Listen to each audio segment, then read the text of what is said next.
بسم اللہ الرحمن الرحیم۔ السلام علیکم۔ حضرت سلیمان فارسی رضی اللہ تعالیٰ عنہ سے روایت ہے کہ ماہ شعبان کی آخری تاریخ کو رسول اللہ صلی اللہ علیہ وسلم نے ہم کو ایک خطبہ دیا۔ اس میں آپ صلی اللہ علیہ وسلم نے ارشاد فرمایا کہ اے لوگوں، تم پر ایک عظمت اور برکت والا مہینہ سایہ فگن ہو رہا ہے۔ اس مبارک مہینے کی ایک رات شب قدر 1000 مہینوں سے بہتر ہے۔ اس مہینے کے روزے اللہ تعالیٰ نے فرض کیے ہیں اور اس کی راتوں میں بارگاہ خداوندی میں کھڑا ہونے یعنی نماز تراویح پڑھنے کو نفل عبادت مقرر کیا ہے، جس کا بہت بڑا ثواب رکھا گیا ہے۔ جو شخص اس مہینے میں اللہ تعالیٰ کی رضا اور اس کا قرب حاصل کرنے کے لیے کوئی غیر فرض عبادت یعنی سنت یا نفل ادا کرے گا تو اس کو دوسرے زمانے کے فرضوں کے برابر اس کا ثواب ملے گا، اور اس مہینے میں فرض ادا کرنے کا ثواب دوسرے زمانے سے 70 فرضوں کے برابر ملے گا۔ یہ صبر کا مہینہ ہے اور یہی وہ مہینہ ہے جس میں مومن بندوں کے رزق میں اضافہ کیا جاتا ہے۔ جس نے اس مہینے میں کسی روزہ دار کو اللہ تعالیٰ کی رضا اور ثواب حاصل کرنے کے لیے افطار کرایا تو اس کے لیے آتش دوزخ سے آزادی کا ذریعہ ہوگا اور اس کو روزہ دار کے برابر ثواب دیا جائے گا، بغیر اس کے کہ روزہ دار کے ثواب میں کوئی کمی کی جائے۔ آپ صلی اللہ علیہ وسلم سے عرض کیا گیا کہ یا رسول اللہ صلی اللہ علیہ وسلم، ہم میں سے ہر ایک کو تو افطار کرانے کا سامان میسر نہیں ہوتا، تو کیا غرباء اس عظیم ثواب سے محروم رہیں گے؟ تو آپ صلی اللہ علیہ وسلم نے ارشاد فرمایا کہ اللہ تعالیٰ یہ ثواب اس شخص کو بھی دے گا جو دودھ کی تھوڑی لسی یا صرف پانی ہی کے ایک گھونٹ پر کسی روزہ دار کا افطار کرا دے۔ رسول اللہ صلی اللہ علیہ وسلم نے سلسلہ کلام جاری رکھتے ہوئے آگے ارشاد فرمایا کہ اور جو کوئی کسی روزہ دار کو پورا کھانا کھلا دے اس کو اللہ تعالیٰ میرے عوض یعنی کوثر سے ایسا سیراب کرے گا جس کے بعد اس کو کبھی پیاس ہی نہیں لگے گی حتیٰ کہ وہ جنت میں پہنچ جائے گا۔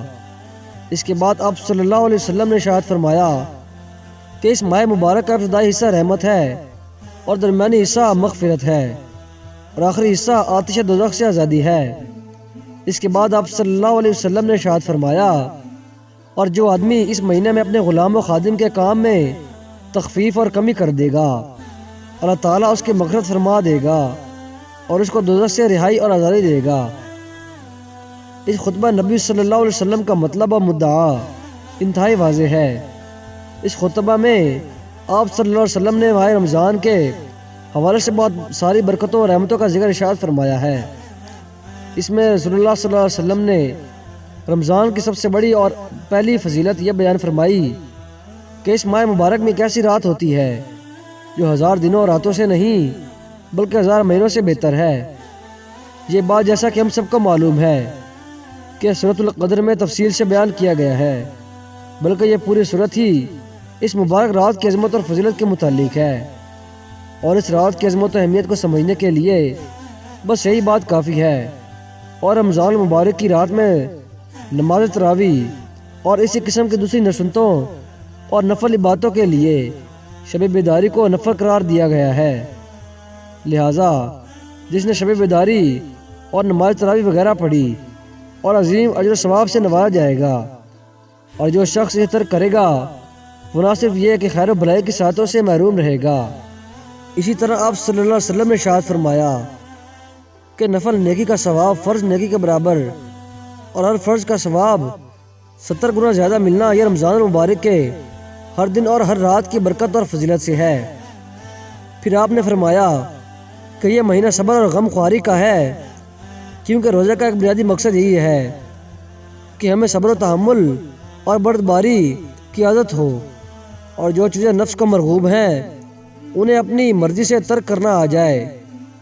دوسرا یہ کہ جو غرباء اور فقراء ناداری کی وجہ سے فاقوں پر فاقے کرتے ہیں ان کی تکالیف کا احساس ہو جائے۔ اسی طرح آپ نے یہ بھی فرمایا کہ اس بابرکت مہینے میں اہل ایمان کا رزق میں اضافہ کیا جاتا ہے۔ اس کا تجربہ بلا استثناء ہر صاحب ایمان روزہ دار کو ہوتا ہے کہ رمضان میں جتنا اچھا اور جتنی فراغت سے کھانا پینے کو ملتا ہے باقی 11 مہینوں میں اتنا نصیب نہیں ہوتا، خواہ اس عالم اسباب میں وہ کسی بھی راستے سے آ جائے۔ سب اللہ ہی کے حکم سے اور اسی کی فضیلت کے فیصلے سے آتا ہے۔ اس کے بعد آپ نے رمضان المبارک کے مہینے کے ہر عشرے کو ایک خاص صفت سے بیان فرمایا۔ پہلے عشرے کو رحمت، درمیانے عشرے کو مغفرت اور آخری عشرے کو جہنم سے آزادی کا عشرہ قرار دیا۔ خطبہ کے آخر میں آپ نے یہ بھی ارشاد فرمایا کہ رمضان کے مہینے پر اپنے خدمت گار اور ملازم کے ساتھ انتہائی مروت اور محبت کا معاملہ کرو، ان کے فرائض خدمت میں آسانی اور رعایت کرو۔ رمضان کے تمام فضیلت اور عظمت و برکت کو مد نظر رکھتے ہوئے ہم سب کو اپنی بے حسی اور غفلت کو دور کرنا چاہیے اور یکسوئی کے ساتھ رمضان کے لیے تیار ہونا چاہیے اور اس مقدس مہینے کے شان اس کا استقبال کرنا چاہیے۔ رمضان سے پہلے توبہ استغفار کے قلب کی پاکیزگی حاصل کرنی چاہیے اور اللہ تعالیٰ سے توفیق طلب کرنی چاہیے۔ اس بات کا عزم اور مصمم ارادہ کر لینا چاہیے کہ آنے والے دنوں میں معاصی اور سرکشی سے پرہیز کریں گے، اللہ تعالیٰ کی نافرمانی سے بچیں گے اور اللہ کے بندوں کے حقوق کو باحسن طریقوں سے پورا کریں گے۔ اے اللہ تمہاری مدد فرما، آمین۔ تو دوستوں اسی کے ساتھ میں اجازت چاہوں گا۔ ویڈیو دیکھنے کا شکریہ۔ اللہ حافظ۔